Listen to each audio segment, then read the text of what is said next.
And now, Star Citizen News Weekly.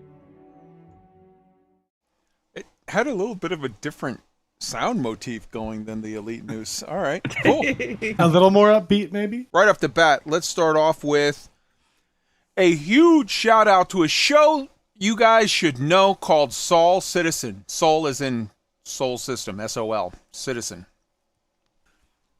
Twitch.tv/Sol Citizens with an S, all one word, SOLCITIZENS. FASTCART, FC, and GRIFFIN Gaming put on a phenomenal Star Citizen talk show twice a week. They do it on Thursday nights at 10 p.m. Eastern and Sunday nights at 8 p.m. Eastern. I'm just going to flat out say it. They do a better talk show about Star Citizen than we do. We focus on multiple different things. They focus on Star Citizen solely. I listen to their show. I love their show. I pull ideas from their show shamelessly. It is great stuff. But I feel like for all of you people that are new to Star Citizen, all of you people that are elite refugees that listen to the show and are like, man, I'm super interested. I need more Star Citizen content in my life. You need to be checking their show because it's really, really that good. So huge shout out to you guys, FASTCART and GRIFFIN. Love you guys both. You are awesome. It's just great. So yeah, there is a yes, it's Sol Citizens with an S at the end of it on the Twitch TV thing. There is a link in the show notes that will be there. Go subscribe to them and follow them, and you know, Sundays at 8 and Thursdays at 10. Go and check out their stuff. It is really, really good stuff. And in addition to that, I want to highlight a thing that they tripped me onto this week, which was this guy's video. He's a Russian dude. His name is Good Games. And he put out a video called Star Citizens, the best space game ever? ? Back in April. It is phenomenal. We are going to play it now for you to enjoy.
Okay.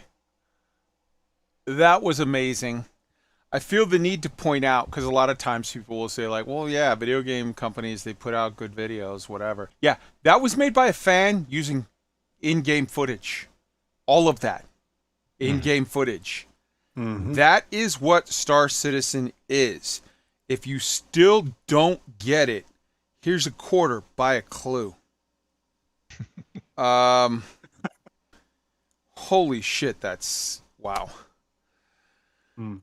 Next up, Super Mac Brother put out Drake, Vulture, Jump Points in Pyro, Point of Interest Planet Side, Space Whales, PU Update. He put out like a 26 minute video going over lots and lots and lots of the update stuff. It is legit good stuff. Go and check it out. It is in the show notes. And earlier today, Star Citizen put out Star Citizen Live, That Vehicle Life 3.14. It literally came out this afternoon. And let me tell you something. If you haven't seen it yet, because you're like, oh, it's the inside Star Citizen stuff. It's going to be this, that, and the other. Oh, man, you need to see this. This week, it's the weekend. Watch this.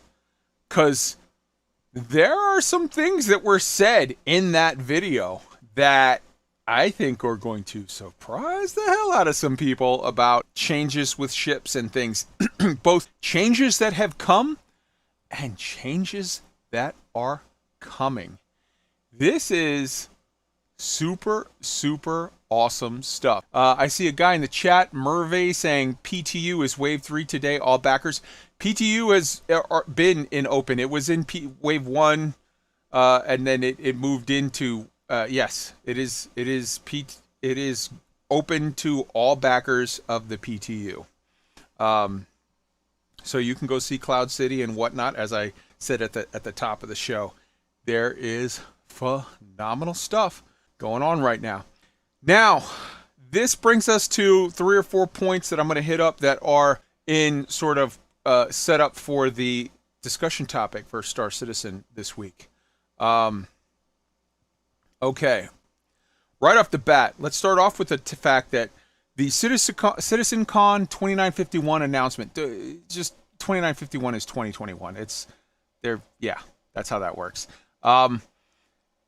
It's October 9th, 2021. The very specific wording in the announcement, it has a line where it says, it promises to be out of this world, comma, or perhaps out of this system, ... They're basically saying what's up. They're telling you this is what it is. I'm putting a link in as well to the next thing, which is the Eradicator Best of CitizenCon 2019, the jump to Pyro. This video shows you like an 8-minute version of sort of talk up and whatnot and kind of how it played out. And that's going to be important with what I'm about to discuss here in a few minutes. The next thing is the Loremaker's Guide to the Galaxy Pyro System. This was put out back in 2016 by Sherry Heiberg. She is the in-house CIG lore master. They talk about the Pyro system. It's an unclaimed, mostly dead system. The primary star is a red dwarf that flares up, shooting bursts of radiation 10,000 times more than our sun. The system is a hive of scum and villainy. The jump point is uncomfortably close to the flare star. The planets involved, you got Pyro 1, which is a burnt-out little rock too close to the star. Think Mercury, but even more so. Pyro 2 is a coreless planet, also thought to be picked clean. To be clear, when I say coreless planet, it doesn't mean that it's hollow on the inside. It means that unlike the Earth, where you have a core, then a mantle, then a crust, so it looks kind of like a layer cake of different types of whatever. A coreless planet, if you cut it open, it all looks the same. It's all just sort of the same type of rock all the way through. So think of a layer cake and then a non-layer cake, just a cake. That's sort of what that difference is. Planet 3, you've got a lava. Pyro 3 is a lava planet thought to have been fairly recently in astrological terms, hit by a massive planetoid or a piece of one that caused it to liquefy the crust and the mantle. And so basically what you have is just lava free-flowing throughout that, through the surface of that planet. Pyro 4 is thought to have been knocked out of orbit by the same sort of object, and it was sent careening to where it is now on its way towards settling in orbit of Pyro 5. Pyro 5 is a massive gas giant with a bunch of cool moons, all named after sort of fire themes. So you've got like Fuego and Pyro and this and that, and it's like different languages of the earth with things that evoke the feeling of or terms of fire. And then you have Pyro 6, which is a tiny little planet on the far outskirts of the system that is completely unremarkable, except for the fact that orbiting it is Ruin Station. Ruin Station is the single and only station or habitable whatever in the system. It is basically Mos Eisley. It is one settlement that is a hive of scum and villainy. Nobody ever really owns it. It's always being contended back and forth. Like one gang owns it for a while, but other criminal smugglers and gangs and dissidents all get together and eventually they take it over and they take it back. And then, a year or two later, the other guys will come and take it back. There were clear indications given in this Lore Master video that the dangers of the system don't just include the pirates and criminals and smugglers and all around evil people in the area, but also the system itself wants to kill you. There are definite indicators that heat and radiation may be factors that you have to keep in mind, just the same way as they have added in with 3.14 pressure, where they added in with Crusader the gas giant that, pressure can destroy your ship.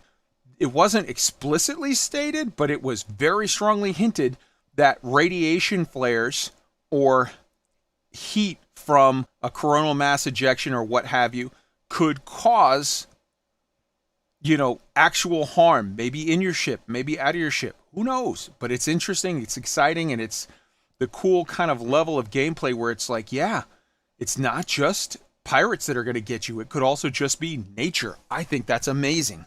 And one last note, I want to encourage strongly CIG to update the ARC, the ARC, with more links to images, scale maps, and hyperlinks and such following that would sort of allow people that are newer to the program or just have forgotten to deep dive as they're going through the different systems and say, yeah, this is interesting. This is, I did not know this or that. You can take a deep lore dive and really get into the minutia of these planets because they have it. They've put it out at one point. It's just not as sort of easily accessible for everyone to find.